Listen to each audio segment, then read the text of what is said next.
Good morning বন্ধুরা। কারণ সকাল সকাল তো প্রত্যেকদিনই আমার কাজ থাকে রান্নাবান্না। তো এই যে মাছের ডিমটা কারো একটা বাড়িতে ফ্রিজে রাখা ছিল, মাছের ডিমটা নিয়ে এসছে একদম পুরো বরফে গোটা হয়ে গিয়েছে। তো তার জন্য গরম জল দিয়ে, আর আমি তো লেবু দিয়ে মাছ কিংবা মাংস লেবু ছাড়া এরকম ধুই না, আঁশটা গন্ধ করে। তো এই যে অনেকগুলো লেবু কেটে নিয়েছি, লেবু দিয়ে ডিমটাকে ধুচ্ছি, কিন্তু হচ্ছে না, কী বলো তো, বরফ হয়ে গিয়েছে ডিমটা, পুরো একদম গোটা বেঁধে গেছে হচ্ছে। তো তার জন্য যে লেবু দিয়ে ধুচ্ছি, কিন্তু তার সত্ত্বেও আস্তে গন্ধ, আর গরম জল দিয়েছি, তো আস্তে গন্ধটা যদি একটুখানি যায়, আস্তে গন্ধ করলে না একদমই খাওয়ার ইচ্ছা করে না, মাছ হোক মাংস হোক একদমই ভালো লাগে না। তো তবুও ধুলাম। আর তারপরে ছোট ছোট করে কেটে নিয়েছিলাম পেঁয়াজ, ডিমের মধ্যে পেঁয়াজ দিয়ে ভাজলে না বেশ ভালো লাগে। তো তেলটা গরম হয়ে গিয়েছে, অনেকক্ষণ ধরেই কড়াইটা গ্যাসের মধ্যে চাপা ছিল, আমি ধুচ্ছিলাম বারবার এইটা ডিমটা।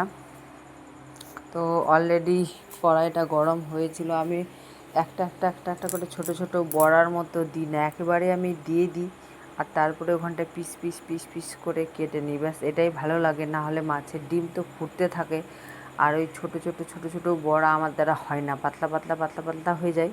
তার জন্য আমি একেবারে কড়াইয়ের মধ্যে দিয়ে দিই, আর ছোট ছোট করে পিস ছুটিয়ে নিই, বেশ ভালো লাগে আমাকে ওটা। তো তো ঝটপট করে রান্নাবান্না হয়ে গেলে আমি যাব একটুখানি চাঁচলে, কারণ চাঁচলে একটুখানি কাজ রয়েছে, তো তার জন্যই যেতে হচ্ছে। আর এই যে ছোট করে পিস ছুটিয়ে নিচ্ছি, আর এগুলোকে দেখতে কি সুন্দর লাগছে, মনে হচ্ছে যে সন্দেশ যেরকম পিস করে না, সন্দেশের পিসগুলো হয় না, সেরকমটা লাগছে। ভিডিও এডিট করতে বসছি, কিন্তু শান্তিভাবে এডিট করতে পারছি না, জানো আমাদের বাড়িতে যে এত মশা, মনে হয় মশাই কোনো দিন টেনে নিয়ে চলে যাবে। ঝটপট করে রান্না করতে হবে, কারণ আমাকে যেতে হবে চাঁচলে, তার জন্য।